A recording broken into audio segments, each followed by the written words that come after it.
All right, folks, welcome back for another deep dive. Another deep dive indeed. You know how we do it around here, right? We go deep spelunking into the psyche. And today... Psyche spelunking sounds kind of kinky. Yeah, right.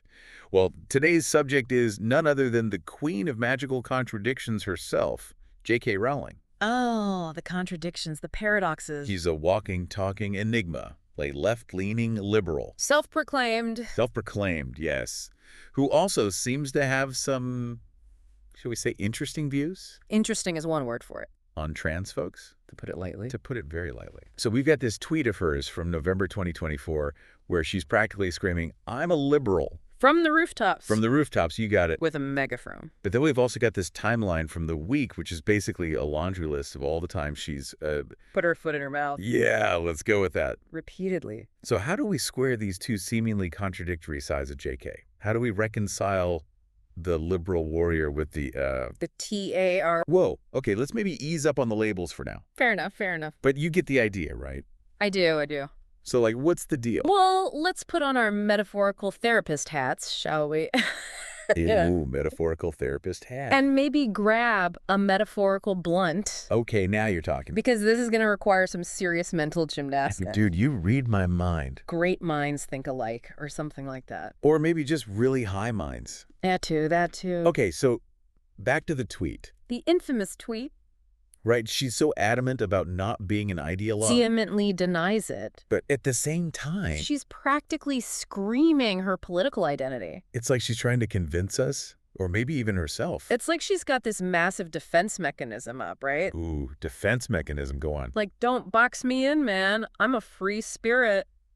A liberal. But also, don't you dare question my views. Exactly. It's fascinating. It really is. It's giving. Projection, wouldn't you say? Projection. Ooh, I like where you're going with this. Like, maybe she's wrestling with some internal conflicts about her own beliefs. And projecting that onto others. Bingo. Classic defense mechanism. Classic. It's like when you can't handle your own stuff, so you just fling it onto someone else. Right, like it's their problem, not yours. Exactly. And with Rowling, I mean, just look at this timeline from the week. It's like a textbook case of, what's that phrase? Doth protest too much. Nailed it. Methinks the lady doth protest too much indeed. Okay, so let's unpack this timeline, shall we? Let's unpack it. I mean, we could spend hours dissecting each incident. Days, even. But for the sake of our sanity. And our listeners' sanity. And because, you know, time is a construct. Whoa, deep, man. I know, right? Spiralizing. So let's just hit the highlights. The highlights. More like the lowlights, am I right? Touché. So many to choose from. Right. So we've got the accidental liking of transphobic tweets. Accidental, she says. The whole Maya Forstater debacle. Ugh, don't even get me started on that one. And then there's the people who menstruate drama. Which, like, come on. No, right? It's like a never-ending saga of putting her foot in her mouth. And let's not forget the essay, the one where she basically doubled down on everything. Oh, yeah, the essay. Like she was digging in her heels. With a shovel. And then there are the attacks on specific individuals. The Algerian boxer, Iman Khalif, for example. Oh, right. Like, what was that about? It's like she's picking fights with anyone who doesn't fit her narrow definition of womanhood.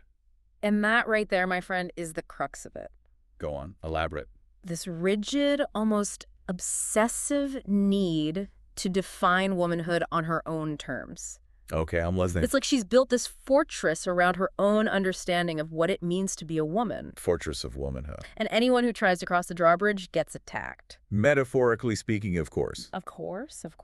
So we're seeing potential projection, a possible control complex. Definitely some control issues. And maybe even a bit of, what's that term? Internalized misogyny. Yes. That's the one. Bingo. It's like she's absorbed all these societal messages about women's roles and limitations. And she's now weaponizing them against other women. Specifically trans women. Exactly. It's messed up, man. It is. It really is. But it's also kind of brilliant in a twisted way. Wait, what? Think about it. Okay. She's created this whole magical world, this escape from reality. Harry Potter universe. Right. But then here she is, trapped in her own rigid worldview. Oh, wow, yeah. It's like the irony is baked into her DNA. Whoa. Mind blown. Dude, I need a minute to process that. Take your time. Take your time. Irony baked into her DNA, that's deep, man. I know, right? You're really hitting on something here. I'm feeling it. It's like she's this master storyteller. She can create these complex characters with depth and nuance. But when it comes to real life, She seems stuck in this binary black and white thinking. she's kind of tragic, actually. Tragic. Yeah, I think that's a good word for it. Tragic and fascinating. Totally. Because it makes you wonder, what's going on beneath the surface? What's lurking in the depths of her psyche? What are the underlying anxieties, the fears, the insecurities The things that keep her up at night. that are driving this need for control, this need to define the world in such narrow terms? That's the million-dollar question, isn't it? It really is. And that, my friend, is what we're here to explore.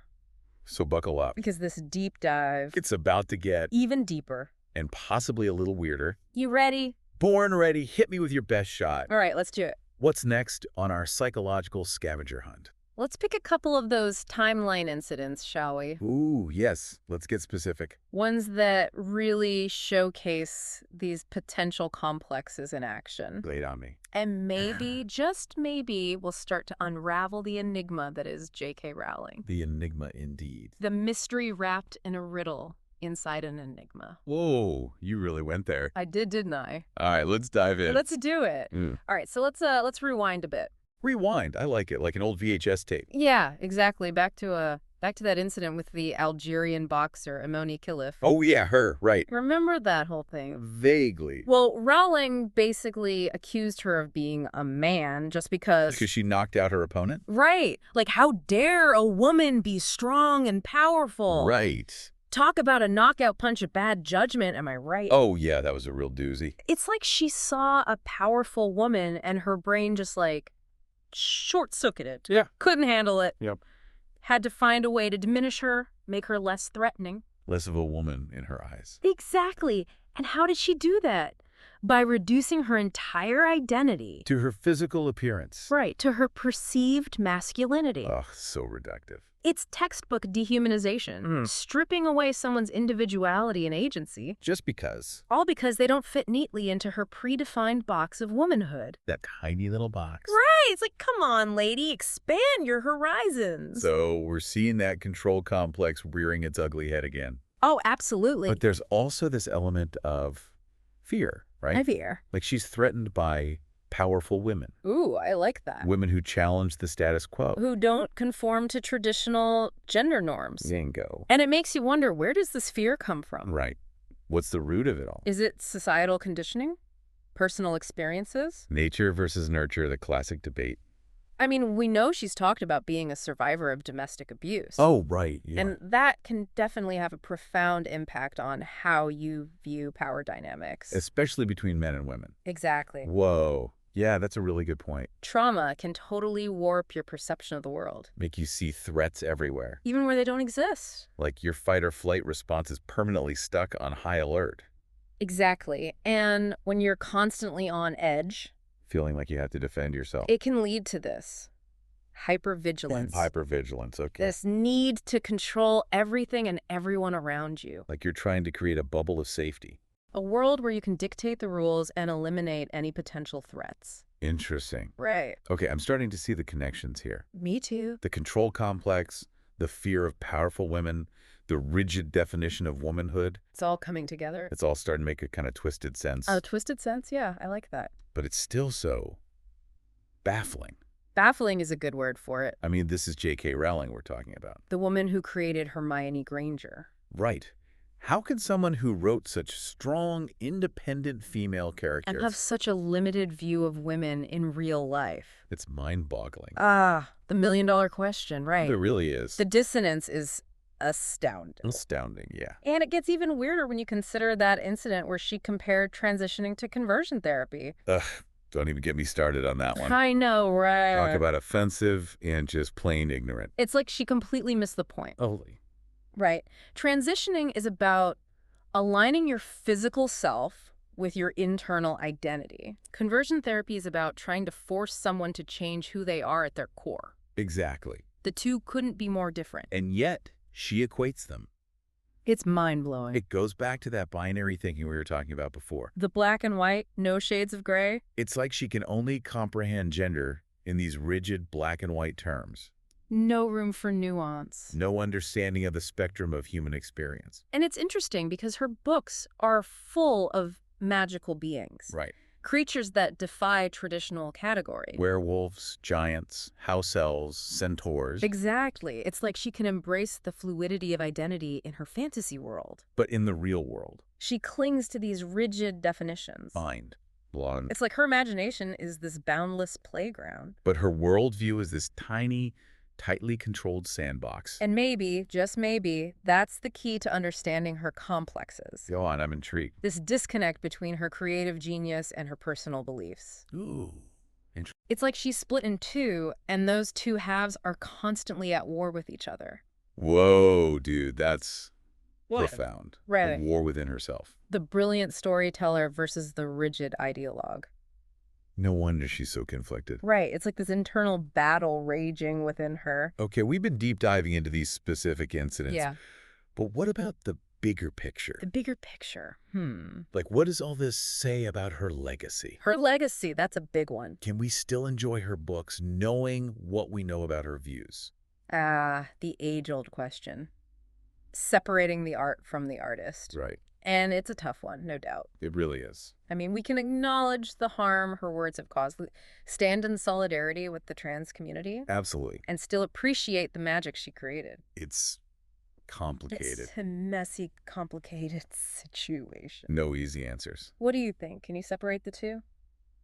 Honestly, I don't know. Yeah. It's tough. It's super tough. Like, I grew up with Harry Potter. Same here. Same here.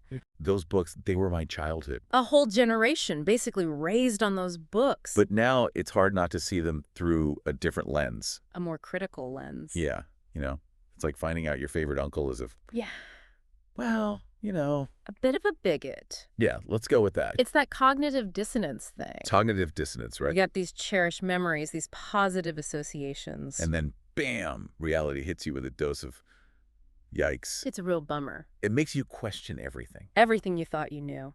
Like, were those vestiges always there, lurking beneath the surface? Hiding in plain sight. Did I just miss them? Or are we reading too much into it now? It's like, what's real anymore? Maybe it's a bit of both. Often. I mean, art is subjective, right? True. We all bring our own baggage to the table. Our own experiences and biases. Exactly. And as we grow and evolve. So too does our understanding of the art we consume. So it's not necessarily about condemning the art itself, but rather acknowledging the context. The creator's flaws. And how those might inform our interpretation. It's about having a more nuanced perspective. Nuance, I like it. A more critical eye. A more critical eye, yeah. And maybe, just maybe, Maybe. it's about using that knowledge to have a deeper conversation. To challenge our own assumptions. And to grow in the process. Okay, I can dig that. Good. But man, it's still a bummer, you know? Yeah, it's a real shame. It's like this part of my childhood is tainted now. I hear you. It's like that saying, never meet your heroes. Oof, yeah. But you know what? Maybe there's a silver lining here. A silver lining. Maybe this whole Rowling debacle can be a learning experience. What do you mean? A reminder that even the most brilliant creators are still human. Human, with all their flaws. Flawed and complex. And maybe, just maybe, by understanding those complexities, by wrestling with those uncomfortable truths, we can come out the other side. With a more nuanced, more compassionate understanding. And the world. And the world around us. Beautifully said. Thanks, I try. You know, it's funny. We started this deep dive trying to analyze J.K. Rowling. We did. We really did. But maybe, just maybe, we ended up analyzing ourselves a little bit too. Whoa, meta much. But you're right. It's all connected, isn't it? Totally. The personal, the political, the artistic. It's all intertwined. And maybe that's the point. The point of it all. Maybe the real magic lies in embracing that complexity. It's the complexity of it all. And acknowledging the good, the bad, and the messy in between. The messy in between, that's where the real stuff is. And on that note, I think it's time to wrap up this therapy session. Our time is up. We've unpacked our baggage, dissected our demons. We've gone deep, man. And maybe even found a bit of enlightenment along the way. Enlightenment. Dude, I think we're all enlightened after this deep dive. Enlightened and maybe a little bit exhausted. Exhausted, but in a good way. In a very good way. But hey, That's what happens when you go spelunking in the dark recesses of the human psyche. You come out a little bit changed. A little bit wiser, hopefully. So until next time, Keep exploring keep questioning. and keep diving deep. And maybe, just maybe, we'll all emerge a little bit wiser. A little bit more A compassion. little bit more humane. Peace out, folks.